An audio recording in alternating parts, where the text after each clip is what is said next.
Good morning, Bill. Good morning. Good morning, everybody. So we have Bill back with us today. Thank you so much. He is here today to talk about the similarities between religion and science, continuing the discussion from last week, and a reminder that he is at Clark University. He's associate professor of religious studies there. He has a PhD in systematic theology from Boston College and a BA in religious studies from Fairfield University. And then I'm going to read his teaching philosophy again because that is, I just think, very telling and meaningful that he has here. His teaching philosophy is knowledge has a power all its own to transform lives and open up the world anew. He mainly aspires to be a messenger to share great ideas through good conversation. Thank you, Bill. Wonderful. Thank you for the introduction. And it's great again to connect with all of you, whether online or in the classroom down in Durham. So I'm going to begin just with a brief invocation and a reading from Psalm 19. The heavens declare the glory of God. The sky proclaims its builder's craft. One day to the next conveys that message. One night to the next imparts that knowledge. There is no word or sound, no voice is heard, yet their report goes forth through all the earth, their message to the ends of the world. Lord, make us attentive to the many messages of your glory which fill your creation. Help us notice and understand these messages in all the ways they come to us. Amen. Well, the plan for today is I thought what I'd do is maybe take a few minutes and just do a little bit of review to start. And then I have about 10 minutes of content I want to share with you on the topic of the similarity of science and religion. And then I'm going to kind of move from there into more discussion and questions. Okay, so let me just begin with a bit of review, the main ideas that I was sharing with the group last week, in case you weren't there. The main point I started with is that I wanted to communicate how beneficial it is from a faith standpoint to understand the relationship between science and religion. And it's actually really important in our culture and context because there's a lot of popular misunderstandings of that relationship that actually kind of tend to prejudice and hurt those with a religious outlook. It sort of has a way of almost dampening religious commitment and faith. And so I think if we understand the actual relationship of science and religion better, it actually is beneficial for those that pursue a path of faith, a life of faith. So some of those misconceptions include the idea that there's an essential conflict between science and religion, that they're incompatible, and that either science or the scientific method or some of the findings of science somehow like prove that religion is wrong or belief in God is irrational, or that accepting science in some way requires that one be either an atheist, someone who doesn't believe in God, or a materialist, someone who only believes that physical things are real, that no non-physical, non-material things exist.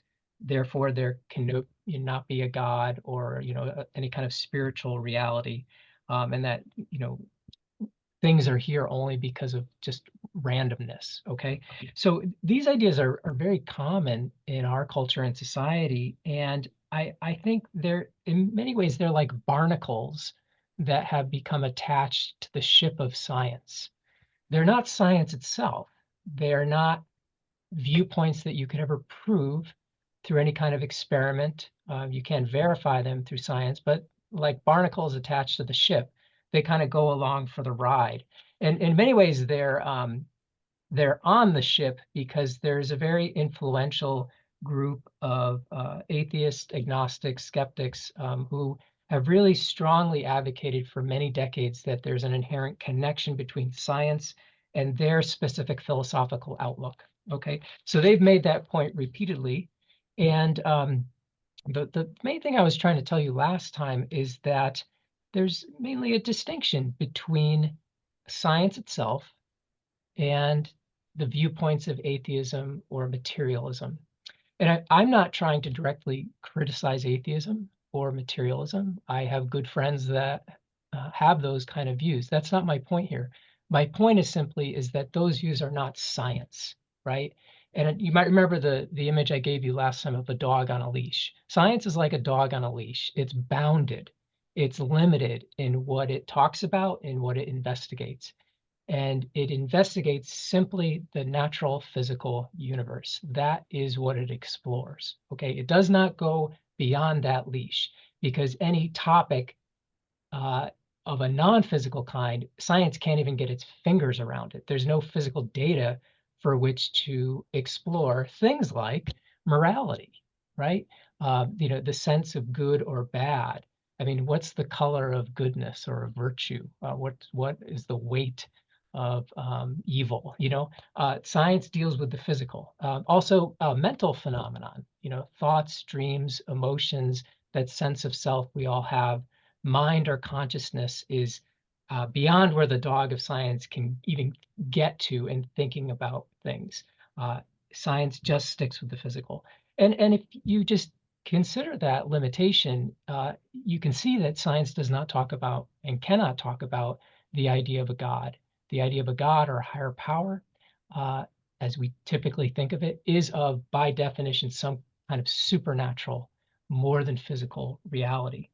And so I think what I was explaining last time is I think the proper relationship between science and religion is well, I should put it this way: the proper stance of science towards religion is one of humility and of not knowing. So if you ask science as a discipline, is there a God? The response of science is no comment. It's silence. It can't even investigate that because it's not a physical kind of thing. Could there be experiences of God? From a scientific point of view, there's no response that can be given.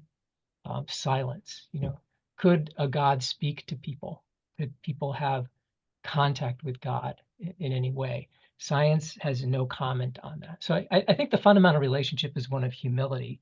Now, the truth is that as human beings, we tend naturally ourselves not to be bounded in our thinking. So if science is a dog on a leash, human beings are not leashed. We're reflecting in all kinds of ways about things that are more than physical, questions about morality and, the ultimate meaning of life and why we're all here and whether there's a God or not. And that kind of reflection is just natural and it's human. And so actually, when you survey scientists, uh, what turns out here in the United States, about 50% are religious, and about 50% are more like on the materialist, atheist, agnostic end of the philosophical spectrum. And either of those viewpoints is not something that can be proved by science, right?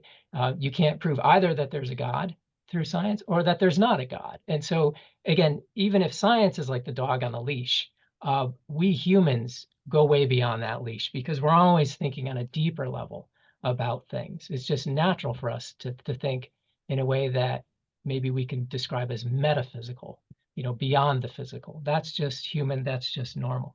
So I think when you think about it, theism, belief in God, and atheism, belief that there's no God, are actually similar to each other in that they're both kind of going beyond the leash. They're both, contemplating questions that science can't answer.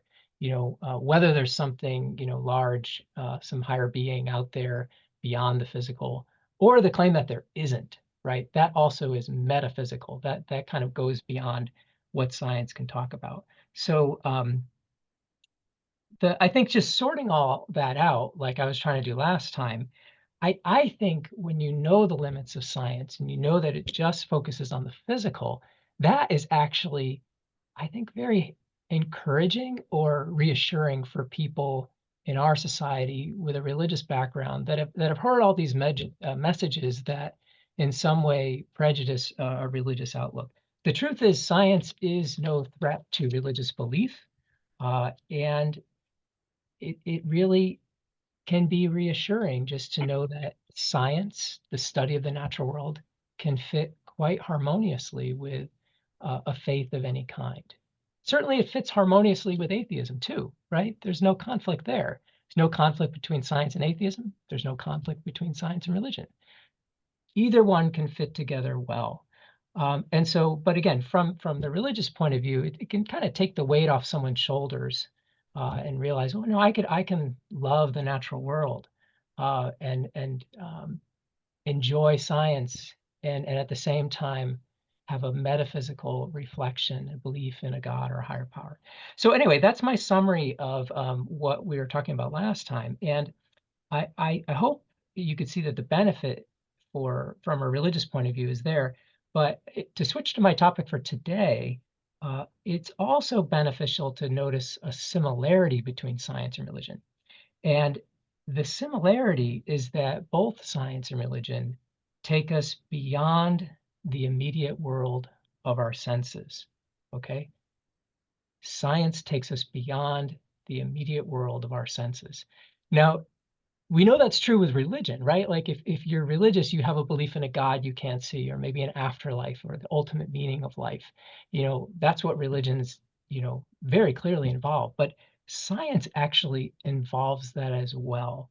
It gives us truths about the natural universe that we could never see with our eyes, that we could never know with our senses. Okay, it reveals to us intangible truths uh, that we will never have immediate direct sense contact with. Okay, so I'm going to explain that idea a little bit more, but let me just back up a step and say I think this topic of the similarity of science and religion is really important because uh, again of atheism and of materialism and of a very common outlook which many of you might be familiar with, which is this viewpoint that, hey, if I can't see it, why should I believe it, right? Typically that's said in relation to something like a God. How can I believe in a God I can't see? And that viewpoint can be extended to the idea that it's irrational to believe in something you can't physically see or verify. Seeing is believing, and that just like we don't see fairies or goblins and don't believe in those, why should we believe in a god or a higher power? Okay, so there's this outlook out there that I think is feeds into this idea that religion is irrational, belief is irrational, faith is irrational. And that conception of knowing, the seeing is believing idea or way of thinking, it is inadequate in lots of different ways. It's certainly inadequate in terms of how we understand our inner life. We don't see our thoughts, our feelings, our emotions, our sense of self. We know those in another way. We don't, uh, directly see with our senses moral truths, but I think if we have any kind of moral sensibility, we know in a different way.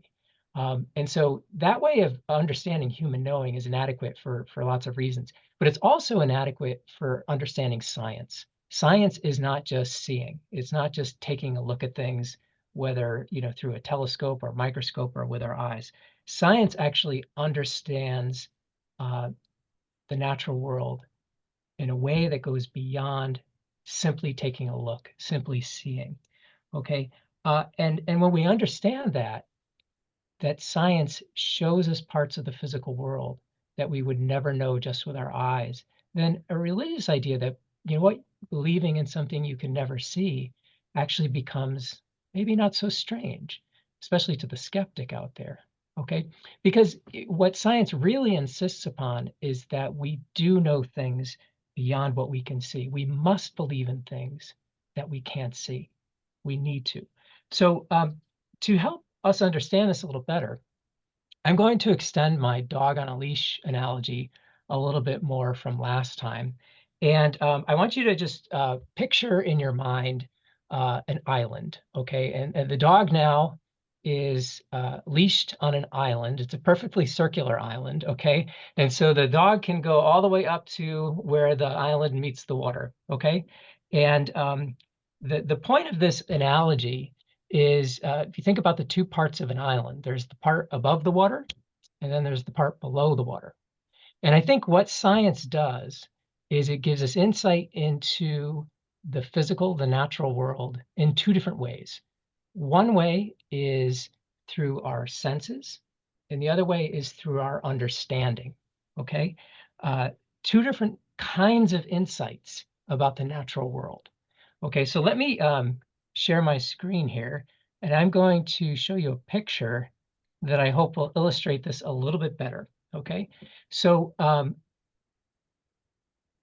kind of zoom in on parts of this so you could see it better. But what you'll see here in pink is my island, and you'll see on the island here, I have a dog that actually looks a lot like a dinosaur. Okay, so my students joke at me when I try to draw animals on the board. They never come out looking like much of anything. So the dog has now morphed into a dinosaur here, but you can see that it's on the leash, right? And it can walk all the way to the edge of the water. But again, the point of this analogy here is that the science is like an island, okay? And the island has two parts. And the two parts are one part is above the water, one part is below the water. Okay. And if I just kind of go to the very top here, if you will look at just the sentence I have right across the top of the screen, whoops, it's that science shows us that the physical universe is more than what we know through the senses. Okay. Science shows us that the physical universe is more than what we know through the senses. And that's sort of the main idea. And you might think, oh, that's strange. Didn't you say that science is just about, the physical world? Absolutely it is. But we know our physical world through science in a way that takes us beyond the senses to something much deeper. Okay. And that's, I think, is the main point I want to communicate about science today is that it gives us insights into the world, into the universe that we would never know just with our eyes, our senses. Okay, so let me break down this diagram a little bit more. Okay, and what you'll see is, again, I have the two parts of the island, the top part in yellow, the bottom part in blue, but the top part has to do with the part of the natural world that involves the actual sensible observations. Okay, so you could see number one, uh, the upper part of the island is physical data. We know that science involves observation of all kinds, gathering all kinds of tangible evidence, visible evidence, sensible evidence of the natural world. And it does that either through the senses or through experiments or scientific instruments. Okay, so that's one part of how science operates. The other part, though, is to me the very interesting part, and it's this part under the island here, under the water, I should say, the understanding of that physical data. It here involves things like laws and theories and hypotheses, okay? And you'll notice that I've written that these aspects of the physical world are intangible, they are invisible to our eyes, okay? And each of these is known in a different way. So if we know physical data through our senses or through instruments and experiments, the theories and laws and hypotheses and interpretations of the data are not known through our eyes or our senses. They're known through scientific reasoning or insight or understanding, or you could just say they're known through the mind, through processes of inference and other kinds of reasoning.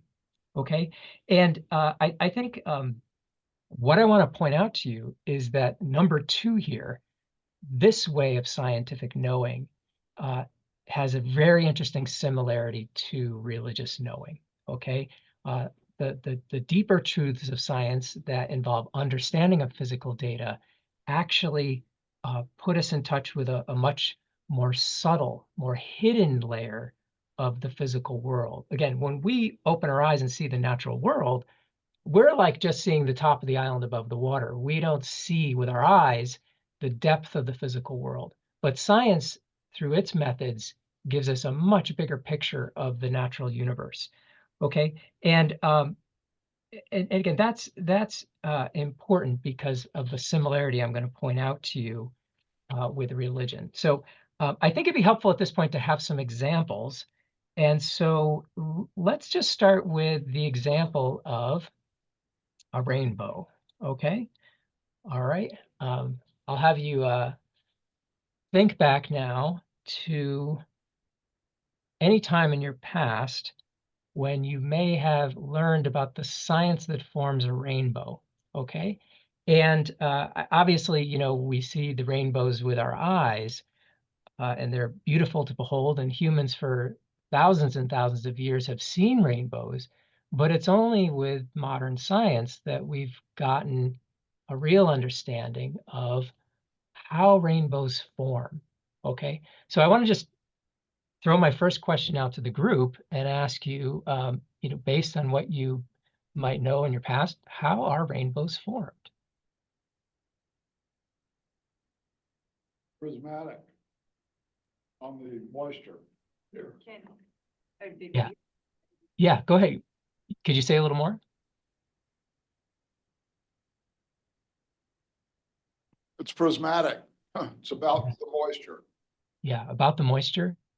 The light passes through, and when the conditions are right, the moisture, the droplet, the little molecules act as a prism, and that throws the light, divides the colors. That's right. Yeah, it divides the colors. Yeah, so that creates the spectrum of colors. In a lot of other ways, if the conditions have to be right, the sun basically has to be behind us, the curtain of rain in front of us, and the curtain functions sort of like a mirror. It's reflecting a kind of image of the sun, but it's each of the little raindrops is like a little mirror. The light comes in, it's broken apart like a prism, but then it reflects back to us. Almost not obviously not a perfect mirror image of the sun, but a kind of mirror image of the sun to us. Okay. And there's certainly more to get into with that kind of explanation, about why it forms in a bow. And, scientists can tell us, that has to do with the angle with which our eyes see the different colors, whether it's red or purple or green or yellow. That has to do with, specific properties of light and where we're standing. And I can't give you the full explanation, but I think, again, my point is simply that when we look at a rainbow, uh, on one level with our eyes, we just see something beautiful. But when we understand it scientifically and we know what's going on, we uh, we understand a deeper dimension of reality that those that don't understand science uh, don't quite grasp. Okay, that's what I mean, like the part of the island that's below the water. When we see with scientific understanding, when we perceive the natural world with that deeper layer of knowledge, we understand more deeply. Okay, so again, I'm just trying to give an example of how science puts us in touch with realities and aspects of the physical world and truths that are deeper than our eyes could ever know. Okay, much deeper than what appears on the surface. And I think let's consider another example as well. And that example would be climate change. Okay. Um, why is it that the temperatures are getting hotter all around the world? Why is it that there are more droughts, there are more fires, there are more floods, there are stronger hurricanes? Why have there been more than 100 consecutive days over 100 degrees Fahrenheit in Phoenix, for instance? All those are specific observations, like the upper part of the island. We can gather all of those different observations, and that's kind of one layer of scientific knowing. But the deeper scientific question is, why is all this happening? What's the hidden process underneath all this that is leading to these outcomes? And as the hidden process has to do with uh, greenhouse gases causing increased temperatures of different kinds, holding moisture in the atmosphere, gases like methane and CO2, traceable to human behavior, ruling out natural causes, and that deeper understanding is like the part of science that's the island below the water, below what we can see. It's a deeper insight, and for many of us that study this and reflect on this a lot, the deeper understanding also includes predictions, where things are going. And I hope you can see this is the gift of science to us. It's not just piles and piles of observations and data. It gives us a deeper kind of wisdom about what is actually happening on a more hidden level. So we can watch the news and we could see, well, today there was another flood, another break in record-breaking temperature, and that's just a little bit of data. But the deeper scientific gift to us is to know why. And I think in the case of climate change, for me, it often comes with a little bit of dread. Where is this going? But that kind of understanding is the deeper dimension of scientific understanding. And let me give you another image, just a simple one to think about this. Another analogy here, if I can. Here we go. Okay. This is a little connect the dots puzzle. Okay. It has, I don't know, maybe 500 different dots. They've definitely improved these puzzles from when I was a kid. When I was little, they only had about 100, maybe 200 dots. They've increased the number. They're much better now. But when we look at the physical world, this is, we see all sorts of interesting phenomenon. Okay.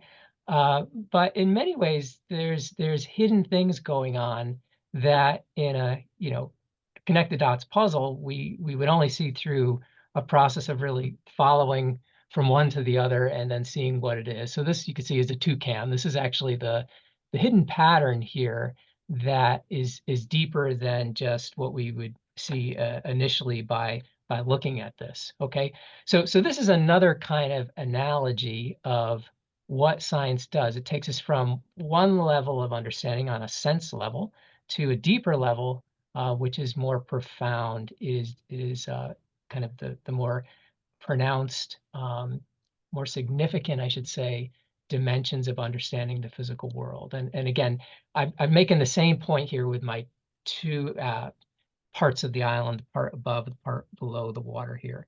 So let me just pause here for questions and see. I hope I didn't lose you, but if you did, I can clarify things. Do you have comments or questions at this point? If you connect the dots, what image did we miss? Oh, did you not see that? Not with any certainty. Okay, let me, sorry if you didn't see that. Okay, can you see it now? Oh, okay. I'm sorry if I haven't been sharing well enough. Yeah. So this is, yeah, this is what the picture actually is. So if I can, I guess I gotta go back and forth between them here. Okay, yeah. So this is the dots again, right? I wanted to make two comments. Can you Yes, hear go me? ahead. Is that working? Yeah. First thing is, science doesn't readily and unequivocally reveal its truths. I mean, there's always a period of time where there's skeptics and people have a reason to not believe it. And of course, even with climate change, I mean, there are people who still believe, or scientists who still say this is an aberration of climate change that's been going on for millennia. Mm-hmm. And so maybe at someday there will be an unequivocal truth that climate change is produced by human beings. But at this time, there's still some respectable skeptics that are pushing this. So I think it's a part of science that the truths don't necessarily become unacceptable, don't become acceptable truths for some time, and it's a process we go through. Yeah, and scientific proof or verification is never 100%. It's never absolutely certain. There's always going to be some provisional element to it. But usually over time, it's sort of like the asymptote, the line that gets closer and closer to another line without touching. I think scientific understanding and knowledge can build up, and so you get more and more and more and more and more and more certainty, but you never quite get all the way ever, because there's always kind of probably more to understand. So that's one thing. On climate change in particular, a study that I saw, actually multiple different surveys of scientists, is something like 97% of climate scientists are convinced that climate change is human caused. And so I think that's another kind of measure of, well, how much does the scientific community lean towards one hypothesis or another? So I think the strength of it in the scientific community is quite strong. But as you say, it's not unequivocal. There are those who don't believe it's human caused. But I think in terms of numbers, they're not more than a small minority at this point. So The other comment I wanted to make is that when you showed the rainbow, yeah, I've heard a number of people, and I'm not sure whether I believe this or not, but I've heard a number of people say when they see the beauty of nature, they see God. hmm So, I mean, there are many examples of this, you know, whether it's flowers or snow or whatever it is, but I mean, the nature certainly has a lot of beauty in it, and a lot of people see a transcendent message in that. yeah, absolutely. And I think you know, if I were to just share my screen again, and I'll try to do it right this time. Here again is the rainbow. Okay, you know, when this is what we see when we look at it with our eyes. But if, you know, if we ask scientists, you know, they're going to give us this deeper understanding of what was said about, you know, it's the breaking apart of the light waves into the spectrum of different colors and then reflecting back to us at certain angles that creates the bow. This is a deeper understanding of what we see with our eyes. And in the same way, you could say religious insight, you know, to say the deeper thing that I see here is a sign of God, the creator. That's the similarity I'm trying to communicate, is that both science and religion take us beyond what our eyes tell us, beyond the senses. They do it in different ways, but that's the similarity there. Good. Any other questions or comments? Yes. The idea that things have to be absolutely certain in order to be true is false idea to me. Okay. In the climate science, 97% of scientists believe it. 3% don't. Don't we have to think of those 3% as just being wrong or being willful about wanting to deny it for some other purpose? It's 100% certainties. I've never seen it. I don't know anybody that's ever seen it, but I wouldn't say for in any conversation that a 3% opinion is going to persuade me when there's 97% on the other side. Yeah. Yeah. So I that, guess I would agree. and then the other is that when it doesn't, we know that God made a blade of grass and we can cut it. We know that God did a whole lot of things that we can manipulate and make better or worse. Okay. So that I guess my last point's a little harder to describe. So that we come to the point where we have to acknowledge that there's really no difference. You say, and I appreciate this, there are things in science and things in religion that are unknowable. Certainly, I agree with that. And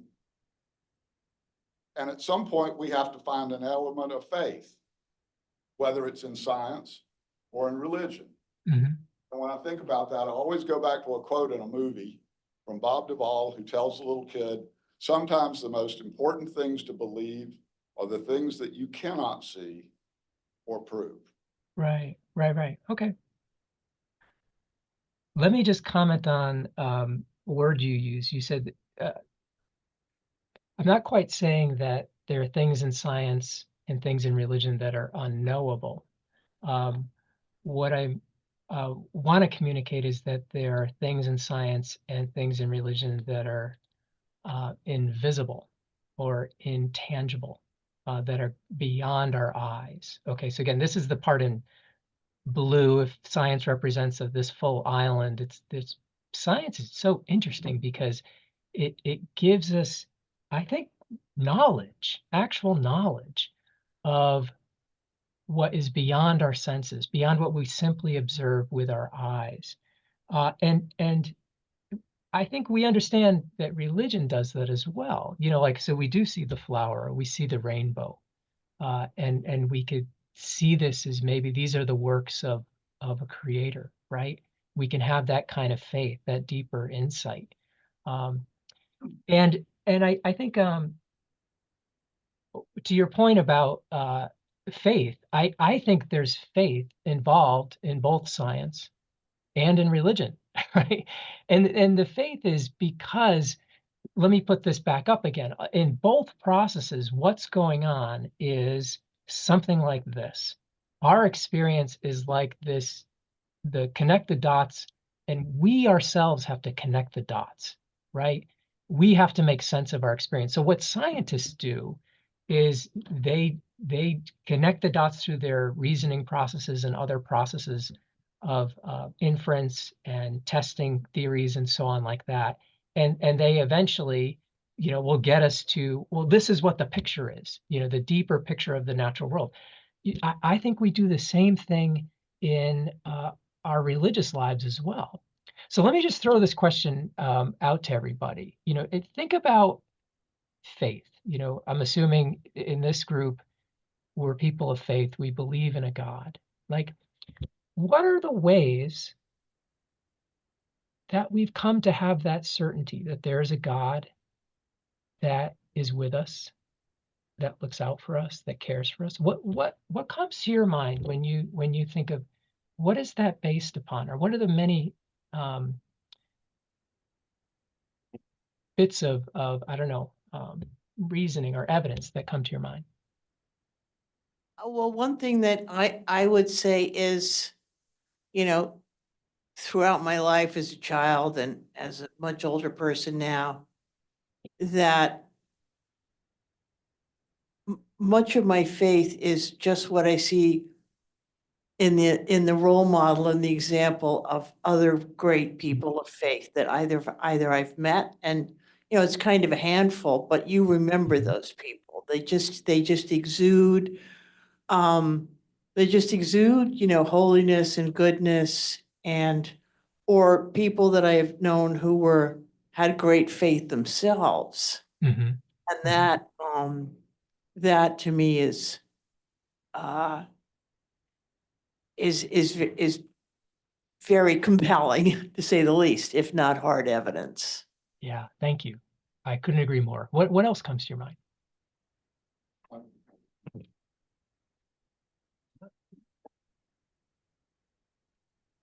For me, it became, if you do what you're told, you get what you're told you're gonna get. So Christ says, he gives you our main instructions on the mount, and we do these things. We take care of the poor, the hungry. And he tells us that, if we do these things, we're gonna have heaven on earth. And for me, I was in the construction business. I did plans and specifications. That was what I looked at. So when I read what Christ says, I look at it as the plans and the specifications. This is what you do. And if you do those things, you get what he said you're going to get, which is a very calm presence of heaven on earth. And that's how I found it. Yeah, absolutely. So by living it out, living out the faith, it's almost the proof, if we want to use that word. It comes through to us. Yeah. Someone else want to share a thought on this? Like, what's the basis of our sense of confidence that grows over time? Those of us that believe in a God. Is there something else that you can identify? And this, I think, just kind of expands on what has been said, but for me, it is in everyday experiences, um, how I see God work in my life, whether it's through a person or a feeling, situation. It is, seeing a sunset or seeing, a beautiful color in the sky. It's seeing those physical things that would be, that scientific connection that I Mhm. actually definitely see for myself that does increase my faith. But it's really just everything around me, the whole experience that in my mind can only be explained by someone as great and sovereign as God. Right, right. Thank you. Yeah, and I think we can add other things as well. I mean, for some people, they've just always had an intuition deep down that there has to be a God. Maybe they've never thought about it critically or examined it, but it's just like a sense that, wow, it just makes sense. Or even a feeling like I've always sensed a presence.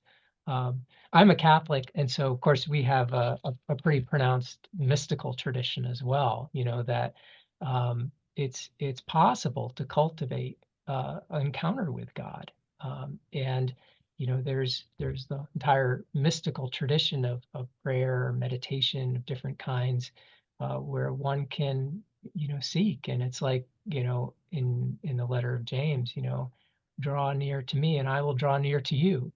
Um, but I think we can add lots of things like that. Some people, maybe probably a minority, can come to faith through philosophical reflection. But for a lot of us, it might be a collection of different things, as has been mentioned. It's experiences we've had. It could be, uncanny moments or coincidences, miracles we've witnessed, all sorts of things. And again, these I think for us are kind of like the dots, right? The little bits of data, you know experiences that to us, when we really reflect on them, it points to this hidden reality of a God watching over us and with us and caring for us, right? But again, I think if we just consider, the most interesting part of science is actually doing the same thing. It's gathering lots and lots of bits of evidence. It's wondering about it. And, whether it has to do with the science of how technology works, or how medicine can treat various diseases, or, chemistry, or physics. I mean, the most interesting part of science is not just the piles of observations. It's this deeper connecting the dots and saying, this is why the rainbow forms. This is why this medicine works. This is how we can talk to each other, between Iowa and Durham, right? That's the more fascinating part of science from my point of view. And again, let me put my diagram up here one more time. Uh, it's this second part, the part of the island below the water in blue, that is a lot like religion, because it has to do not with seeing with our eyes, knowing the universe with our senses, but it puts us in touch with invisible truths, interpretations, laws, hypotheses about what's going on a deeper level. So science, in some ways, it helps us peer through the mist of our surface level perceptions to a much more profound understanding of what's happening.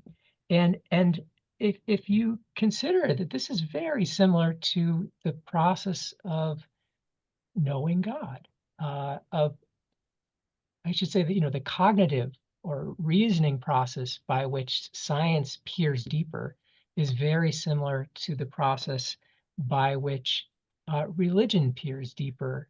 And I think, basically both scientific claims and religious claims involve objects of the understanding, not objects of the senses, but objects of the understanding. Okay. Um, and that's why in our language we use the language of belief both about science and about religion. So, going back to the issue of climate change, in our language, we normally talk. Do you believe in climate change? Or do you believe in what the CDC says about the latest COVID information?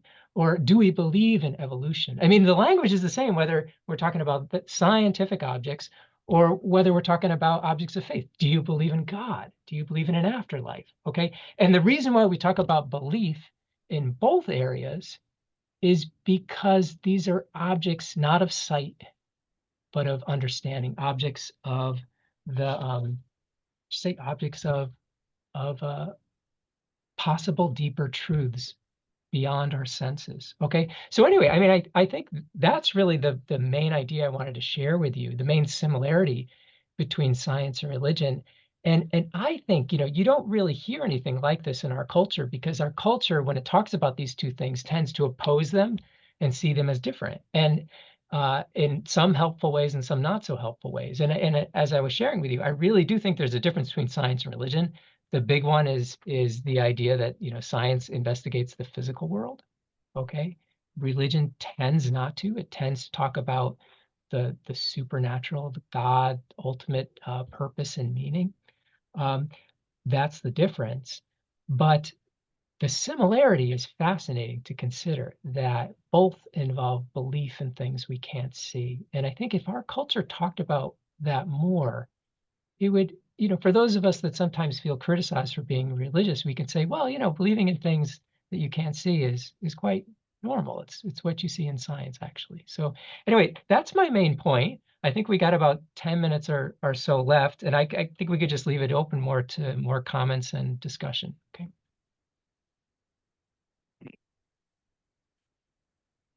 I was interested in your comment about the number of scientists that you think are atheist, and the number that may be theistic. My question about that is, do you know if that's been broken down between hard sciences and social sciences? Because it reminds me of a quote from someone from just anecdotal evidence years ago that said that you'll find more people of faith, hard sciences in the university than you will in the social sciences. Want to comment on that? Yeah, no, I don't have any specific knowledge about how that was broken down. If you like were to do a Google search, what percent of scientists are religious, something like a Pew study comes up from about 10 years ago, I think, that said it's about 50-50. I didn't read it closely enough to consider, is it hard or is it the human sciences? Yeah. I wonder if there's a difference. I'm not sure. We have that example in our congregation. One of our founders is chemistry professor emeritus and Okay. chairman of the department, Yeah. who was conscientious objector in World War II, wrote a book about it, an incredible man, argued forcefully that there was no reason to not, in science, that would keep you from having any faith in God. Yeah. Yeah. And I think that's the argument that religious people have been making for almost 150 years now, because the culture has predisposed people to think otherwise. But anyway, that's sort of the reason for this lecture, is to say, hey, if we really understand both these things, science and religion, there's no reason to oppose them. Yeah, but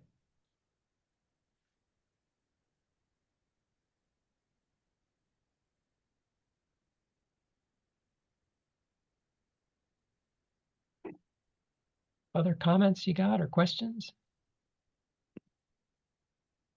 I just wanted to say that throughout this kept popping into my mind, with your island, St. Paul's letter with, for now we see through a glass darkly. Yeah. That just kept repeatedly popping into my mind, but his point being that after death, we'll have a deeper, it'll all become revealed to us. But that's that just your island drawing reminded me of that. Yeah, and I think that fits with a comment somebody else made about, isn't it always coming back to an element of faith? And I think that's just life, right? That's just life. We don't see clearly. We have to connect the dots on big philosophical questions of all kinds, whether there's a God, whether there's not. And I think that's what, thoughtful skeptics and atheists and others are doing as well. They're analyzing their experience and they're saying, my best understanding, the way I connect the dots is this. So, for some reason, God wanted to create a world where, in terms of our understanding, I suppose our understanding leaves us free to believe or not believe in a God because that understanding is not clear. It is in sort of this mist or fog that we live. And maybe it's the mist and the fog that allows us to be free to really to believe in our own way or not.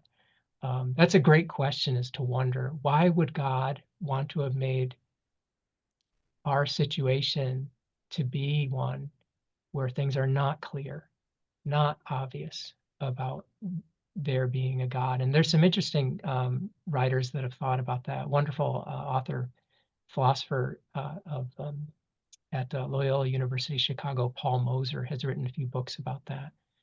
And he says, it's in some ways, it leaves us free to really live our lives in whatever way we we choose to, because the truth is not staring us in the face, or not staring most of us in the face.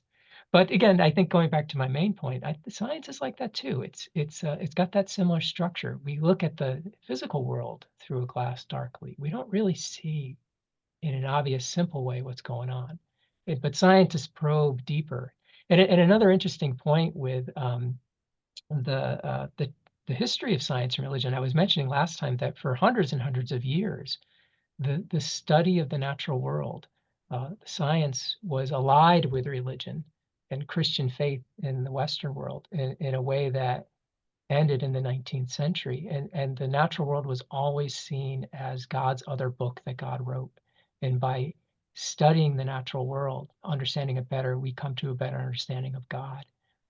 We learn things about God that we wouldn't know otherwise. So that's a different way of peering through the glass darkly, is scientific method. And so scientists in previous centuries really saw that what they were doing, their scientific work had a religious dimension to it. It was holy work that they were doing, different from, say, the holy work of churches. So I have a germ of a thought or a half-formed thought. Maybe somebody can help flesh it out or press fast forward if there's a better one coming. I think if you ask a lot of people, do you believe in gravity? They would say yes, and depending upon what point in human history you ask that question, or the knowledge base of the person, they may have different observations or explanations. If the world is flat, well, when everything gets pulled down, that's a simple enough explanation. mhm. But if you ask everybody, do you believe in treating others like you would like to be treated, or something more altruistic than selfish? Unfortunately, I'm not sure we get as universal acceptance on that.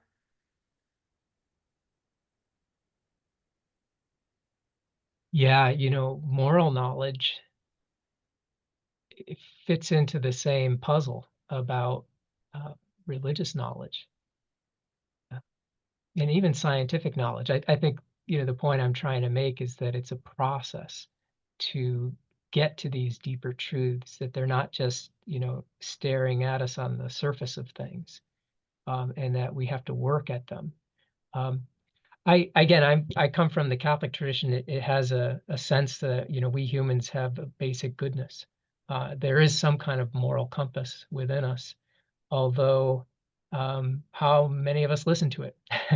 Can we block it out?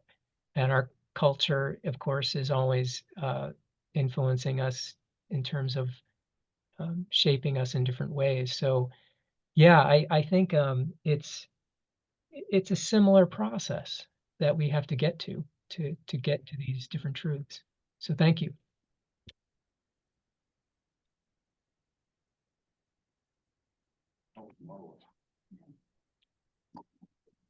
We might have time for maybe a final question or comment. Silence. Can you hear me? Yeah, go ahead. So I'm just wondering if you could share a few reflections, looking back now on Galileo and the discovery that the Earth is at the center of the universe, and all the trauma that created for religious people who believe that the humans are the center of the universe, more or less. Any reflections on that? Because obviously that was one of the important early issues related to religion and science. Yeah, I guess a few things about that event. I think in the centuries immediately after it occurred, I don't think there was the same way of talking about it that we sometimes hear about it now. When it's brought up now, it's almost the classic case of a conflict between science and religion. And again, that's the way we tend to get exposed to that story because for the last 150 years, the cultural paradigm of a conflict between these two things has been going on. But if we go back to what it was that was going on at the time with Galileo, one of the issues was when you kind of actually look at in detail at what happened is that the evidence, the physical evidence in his day was not clear. What he presented when he went before those that he was challenging to say, no, this is a better model, right? That um, uh, the Earth goes around the sun instead of the opposite. The actual physical evidence was about the same. It wasn't like he had the evidence and it's a slam dunk case and the church was willfully being ignorant. It's really that the evidence was entirely balanced at that point, and the church had to adjudicate what do we do. And I think there was also political um, things going on as well. There were the people involved that didn't like Galileo because of certain ways he behaved, and is very human at the same time. So, um, yeah, I think I would just share that with you uh, as it's interesting when you go back to the history and we don't read it with this framework of that there has to be a conflict between these two. The details of the case look a bit different. It's a good example of how scientific truths are not that obvious to start with, but gradually over time become more clearly true. Yeah, very good. Yeah, thank you. We want to thank you again for teaching us for a second time and leading us in discussion. We would love to show our appreciation in the room and online. Thank you for having me. I've really enjoyed it. Thank you, thank you. And next week, we have author Grace Ji Soon Kim will be here to talk to us about her, well, she'll be online to talk to us about her book, Healing Our Broken Humanity. And she is preaching after she teaches us. So she has asked us to start the class just a little bit early. So we're going to start at 9:35. So if you can start arriving about 9:30 so that we can start 9:35, and then we'll be finishing at 10:35, a little bit early as well, because she has to preach at 10:45. So she'll be teaching us and then going straight to preaching. And if you have not gotten a copy of this book, if you know you will be here next week for this discussion, there are some on the table. It's one per household. And it looks like she has autographed each book, and there is a reminder in there, a slip of paper about it starting earlier. So we hope to see you then. Thanks again. Have a great week. Thank you. Thank you.